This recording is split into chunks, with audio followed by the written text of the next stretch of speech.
ഈ മഴ പെയ്ത് തോർന്ന് മഴക്കാറ് മൂടിയിട്ടുള്ള രാവിലെകളിൽ ഒരു ഗ്ലാസ് കട്ടൻ ചായയും കുടിച്ച് ഈ ഉമ്മർത്ത് ഇങ്ങനെ വന്നിരിക്കാൻ നല്ലൊരു ഫീലാണ് അല്ലേ. കുറച്ച് കിളികളും കൂടി ഉണ്ടായിരുന്നു കേട്ടോ എൻ്റെ കമ്പനിക്ക്. ഇന്ന് കാലത്താണെങ്കിൽ അടുക്കളയിൽ പ്രത്യേകിച്ച് വലിയ പണികളൊന്നും ഇല്ലാത്ത കാരണം കൊണ്ടാണ് ഇങ്ങനെ വന്നിരുന്നത്. പിന്നെ പോയി ബ്രേക്ക്ഫാസ്റ്റ് കഴിച്ചു. അരി ഉപ്പുമാവായിരുന്നു ഉണ്ടായിരുന്നത്, അതുകൊണ്ടാണ് പണി കുറച്ച് കുറഞ്ഞ് കിട്ടിയത്. പിന്നെ ഇപ്പോൾ ഒന്നരാടാണ് തിരുമ്പലുള്ളൂ, അപ്പോൾ വേഗം തിരുമ്പണ പണിക്കൊക്കെ നിന്നു.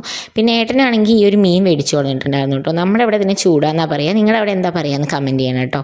അപ്പോൾ അത് നേരാക്കാൻ നിന്നു. ഇപ്പോൾ എനിക്കാണെന്നുണ്ടെങ്കിൽ മീൻ നേരാക്കാനും അതിൽ മസാല പുരട്ടാനും വറുക്കാനും ഒന്നും ഒരു പ്രശ്നമില്ല.